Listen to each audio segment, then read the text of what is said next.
in Jamaica, the country is experiencing a drought that is drying up water sources, and the agricultural sector has not escaped impact. We have the details from Candice Ming.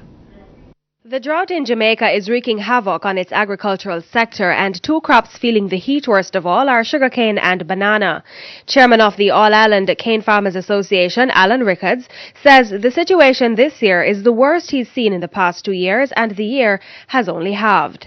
It's already clear that the present situation, the present drought, is worse than last year's drought was at this time.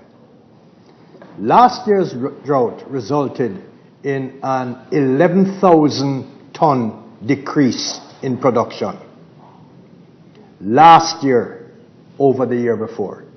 The year before, we produced 154,000 tons, which was a 20 odd percent increase on the year before. Last year, we dropped from 154 to 133 this crop, when we had projected to at least hold the same position because of the drought. This year, we are certain that it's going to have a more deleterious effect on the production outturn than last year's drought had. Mr. Rickards says Clarendon is again the hardest hit, with non-traditional drought spots such as St. Thomas and Trelawney also being badly affected. To mitigate the situation, the organization approached the Sugar Industry Board, but help will not be forthcoming. We have requested from the Sugar Industry Authority relief in terms of amounts deducted in repayments of replanting loans. We have asked that interest rates only be deducted this year, because we not only know that the farmers have suffered in their present income, we know that they are going to suffer from next year's income because of this present drought. We also know that because of the fall off in the prices that we are due to receive for export sugar, significant fall offs, let me tell you, because we are even now seeing the bids coming in for the sugar, and we know it's going to be a significant reduction. We have not received a favorable response. I today got the response in writing, and I must tell you, I'm extremely upset about it.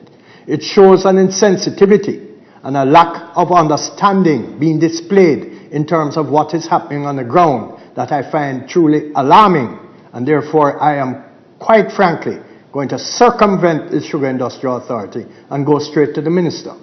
Mr. Rickards says the only assistance farmers can be given at this time will be a reduction in what they have to pay. Over on the banana scene, things are only slightly different. General Manager of the All-Island Banana Growers Association, Donovan Elvey, says the drought has caused production to decline between 30 and 40%, with most of the damage centered in Portland and St. Mary. A figure, however, has not yet been attached to the loss. We're looking at a banana industry over 2 billion Jamaican dollars, and in terms of value. So we could, roughly estimate a damage if it is 30% decline in production, what that could be. So we don't. The short answer is we don't have a dollar figure calculated as of today. But we could have really estimated that. Mr. Elvey says the association has been providing appropriate assistance to farmers affected. We, along with the Banana Board, has developed a drought mitigation strategy. And we have provided our growers with technical information, on measures to alleviate or to reduce the impact of the drought on farmers. This information has been circulated through pamphlets provided to us by the Banana Board, and we have given that to our member farmers. He also noted that the association has a line of credit available to farmers to lessen the financial effects of the drought. Candice Ming for CEEN Caribbean News.